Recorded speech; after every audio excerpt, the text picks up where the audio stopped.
გამემშვიდობის მეგობრებო, მერთმა დაგვიცოთ, მერთმა გაკურთხოთ, შეგეწიოთ დღევანდელი დღის წმინდანები, ყველა ღვთისმოშიშ და ღვთისმოყარე მართლმადიდებელ ქრისტიანს.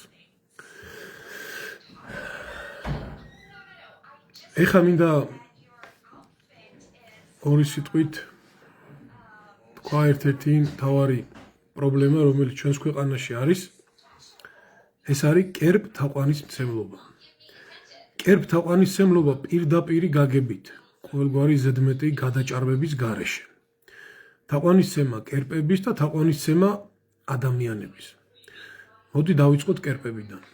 რამდენიმე ადამიანი შემოვიდა პოლემიკაში და შენიშვნა დაუწერე, რომ რაღაცა ნახე ჯვარი, მონუმენტი, ჯვარი და ჯვარცმა და წმინდა ქრისტიანული არაფერი არ იყო იქ, იმიტომ რომ იყო არეული ერთმანეთში მართლმადიდებლობა და წარმართობა. და თქვი რომ ეს არის კერპი თქო. და კოპალას გავომარჯოსო და იახსარსო. და კიდე რაღაცა ეგეთი. მე ახსენი რომ არანაირი წმინდა კოპალა მართლმადიდებლობაში არ არსებობს, არც იახსარი. და ეს არის კერპები, ეს არის ცრუ და არაქრისტიანული. მე კიდე მიუხედავად ამ ახსნისა, მაინც დაჟინებით წამოვიდა, ასე ვთქვათ, აქეთ მიიხსნიან, რომ თურმე ქრისტიანობამდე ყოფილა ეს ყველაფერი და ისინი ჩვენი ღმერთები იყო. მე მინდა გითხრათ, რომ არც ქრისტიანობამდე არ იყო არანაირი კოპალა და მართლმადიდებლობა, ქრისტიანობა, ჩემო კარგებო, ესე არ მოსულა, ციდან არ ჩამოარდნილა.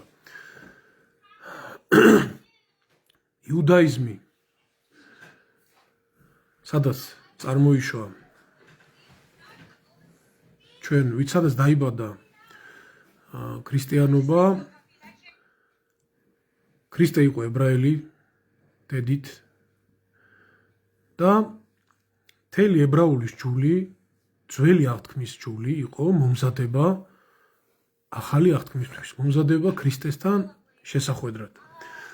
და ქრისტემ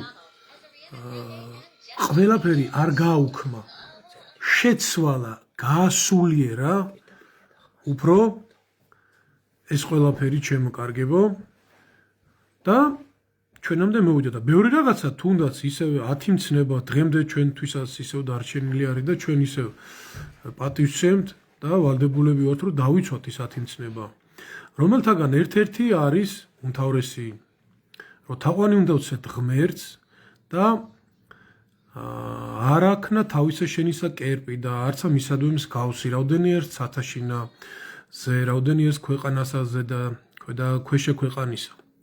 კერპების თაყვანისცემა ერთ-ერთი დიდი ცოდვა არის. და წმინდა წერილში, ბიბლიაში, რომელიც მოიცავს 72 წიგნს, 26 ახალი და 59 ძველი აღთქმის წიგნი არის, იქ არსად არ არის ნახსენები, არც კოპალა და არც იახსარი. და ეს არის წარმართობა თქო, რომ გეუბნებით არის ეგრე. და თუ მე მეშლება ბიბლია გადაშალეთ და ნახავთ. და მნიშვნელობა არ აქვს ამას, ეს ქართველები სცემდნენ პატივს და არასწორად აკეთებდნენ ამას ებრაელები თუ აფრიკელები. მნიშვნელობა არ აქვს, არასწორი არის არასწორი და სწორი არის სწორი. და ის რაც არასწორია, ამას ვინც აკეთებდა, ჩემი წინაპარი იყო ეს თუ სხვისი, მნიშვნელობა არ აქვს. ის იყო ღვთისთვის მიუღებელი, ქრისტემდე იყო ის იუდაიზმი, საიდანაც კიდევ ვიძახი წარმოსდგენ პატრიარქები, აბრაამი, იაკობი, ასე რომ თქვათ, ნოე და ასე შემდეგ, წინასწარმეტყველები და რომლებიც ჩვენთვის არიან სათაყვანებელი, პატივსაცემები და სწორი ჯული იყო ეგ. და დღეს უკვე ქრისტიანობა არის. და ქრისტიანობამდე რაც იყო იმ ძველი ჯულის იქეთ, ყველაფერი არის არასწორი. მაგრამ დღეს სამწუხაროდ დღემდე ესე ესმით ადამიანებს, მნიშვნელობა არ აქვს ეს მთიელია თუ ქართლელია, კახელია თუ ბარისხ ადამიანი არის, სიმართლის დანახვა არავის არ უნდა. ვეუბნები ერთს, ამბობს მეორეს. არ შეიძლება არავის ძალუც ორთა უფალთა მონებად, რომ ღმერთსაც ადიდებდეს და თან ამოდროულად კერპებს თაყვანისცემდეს. მაგრამ ჩვენ სამწუხაროდ ესე გვინდა, დღემდე ესე მოვიდით 21 საუკუნეში, რომ ორივე ერთად გვინდა.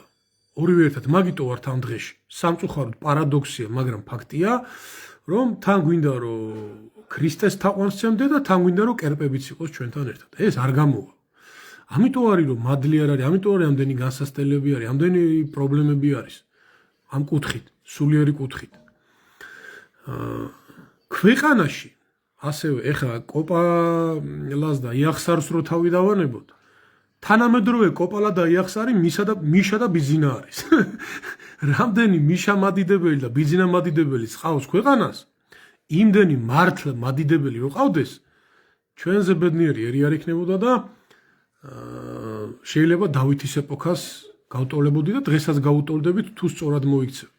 ანუ რას ნიშნავს ბიზინა მადიდებლობა და მიშა მადიდებლობა? ანუ მიშა მადიდებლობა ნიშნავს იმას, რომ შენ ეს ადამიანი შეიძლება მოგწონდა, შეიძლება რაღაცები კარგი გააკეთა, გზები გააკეთა, დენი გააკეთა, მაგრამ რო გეუბნებიან, რომ და შენ რო იყავი მომსწრე იმისა, რომ პატიმრებს აუპატიურებდა, ქვეყნის ტერიტორიები გაყიდა და 1000 უბედურებები ჩაიდინა, ეს უნდა აღიარო და უნდა თქვა, რომ ეს ცუდია.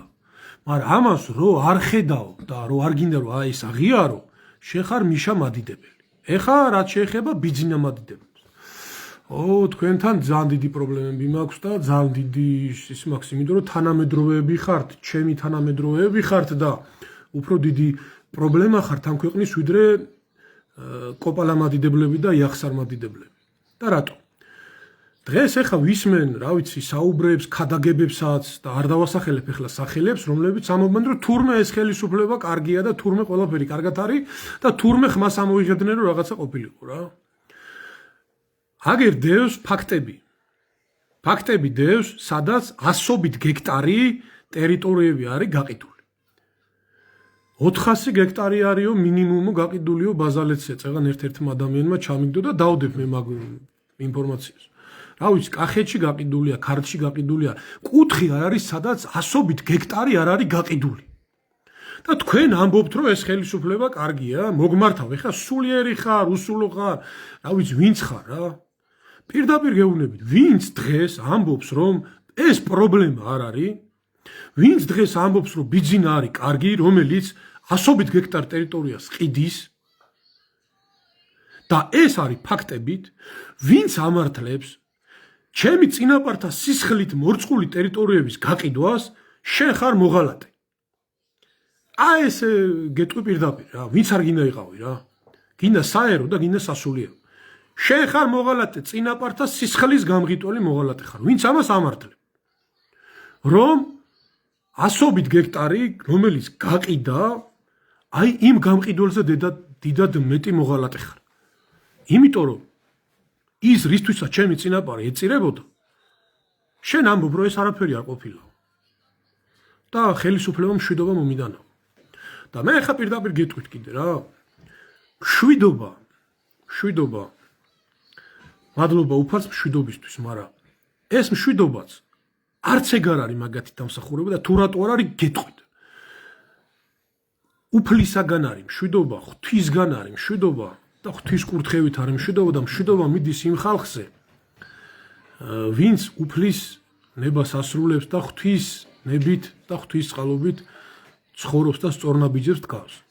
ბოლო წლებში რაც მოხდა უკრაინაში, სამწუხარო ტრაგედია, რაც მოხდა, რაც ვიხილეთ, მილიონობით ადამიანი დაღუპული და ტერიტორიები დაკარგული, ეს ტრაგედია მხოლოდ და მხოლოდ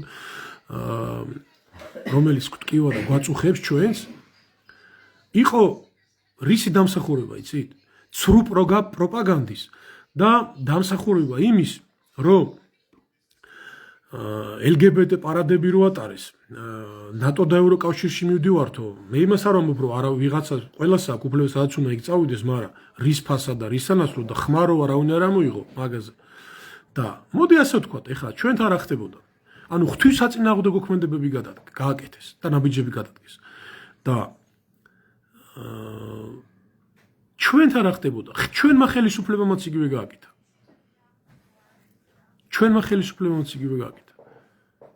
რა გააკეთა? LGBT პრაიდების ჩატარებას მწვანე შუქი აუნთო და ჩაატარებდნენ კიდევაც რომ არა ქრისტიანულად, კონსერვატიულად მოაზროვნე ადამიანები, რომლებიც გამოვედით და დავდექით ერთად და ვთქვით, რომ საქართველოში არ ჩატარდება LGBT პრაიდები. და თუ ჩატარდებოდა, დამერწმუნეთ, რომ აქაც ცეცხლის წვიმა იქნებოდა ზეციდან. პირდაპირ გეუბნებით რა. ეს იმას ანიშნავს, რომ ეხლა ვიღაცა ჩემ ქვეყანას დაბომბავს, მე ეს გამიხარდება და ცუდი იქნება, კარგი იქნება, კარგი კი არ იქნება, ცუდი იქნება და მეც გავალი იმის წინააღმდეგ და მეც შეიძლება იქ აღვესრულო, მაგრამ ეს არის ფაქტი, ეს ეხდება. აი ის მშვიდობაც არ არის თქვენი დამსახურება, რო იკვეხით რა. ის მშვიდობაც აი ამ ხალხის დამსახურება არის, ვინც გამოვიდა და უღმერთობას სოდომიტურ ცოდვის წინააღმდეგ დადგა. და სამწუხაროდ დღეს გეუბნებით, რომ ქვეყანა იყიდებაო, გამოდიხართ აქ და უსირცხვილოდ ქადაგებთ, რომ თურმე ყველაფერი კარგად არის და თურმე ბიზნეს დამსახურებაა მშვიდობა და თურმე არაფერი არ ხდება. და ასობით გექტარი რო არის, მარტო ბაზალეთში მინიმუმ 400 გექტარი ტერიტორია, კახეთში აგერ სოფლები არის, რომელიც არაბული სოფლები შენდება და აღარ ვლაპარაკობ იგლი ჰილსის იმაზე, რომ ორი ქალაქის აშენებას რო გვიპირებენ, ხო? ეს არაფერი არ არის და მაშინ თქვენი ლოგიკით, ჩვენი წინაპრები გიჟები ყოფილა. მაშინ არ გაბედოთ, პირდაპირ გეტყვით და წმინდა დავითის წინაშე არ დადგეთ და პატევა არ ითხოვთ, ან შეწენა არ თხოვთ, წმინდა დემეტრეს არაფერი არ თხოვთ, წმინდანების წინაშე არ დადგეთ და არ ილოცოთ, ვინც ესე ფიქრობთ, ვინც ესე აპრავებთ, ბოდიში ამ სიტყვაზე ამართლებთ ხელისუფლების უღმერთო ანტიქართულ ნაბიჯებს, არ გაბედოთ და ქრისტე აღარ ახსენოთ, არ გაბედოთ და წმინდა დავით აღმაშენებელი, წმინდა დემეტრე თავდადებული აღარ ახსენოთ, მაშინ სანთელი დაუნთეთ ბიძინას და სანთელი დაუნთეთ მიშას, იახსარსა და კოპალას. აი ეს არის ჩვენი პრობლემა. კერპთა ყვანისმცემლობა არავის მონებს ორთა უფალთა მონებად ან ღმერთი ადიდეთ, ან კიდე კერპები. სამწუხაროდ საქართველოში დღეს არიან კერპთა ყვანისმცემლები უფრო მეტი, ვიდრე მართლმადიდებლები. და სამწუხაროდ ისინიც კერპთა ყვანისმცემლები ხართ და კერპთა ყვანისმცემლობაში ხართ, ვინც სდუმ ხართ, ვინც ჩუმად ხართ და ვინც ხმას არ იღებთ. აი ამას გეტყვით. სიმართლე ტკივნეულია და სამწუხარო. ღმერთმა ინებოს, რომ თითოეული ჩვენთაგანი გამოვიდეთ კერპთა ყვანისმცემლობის ძიმე ცოდვიდან და მართლმადიდებლები გავხდეთ. მართლის მადიდებლები.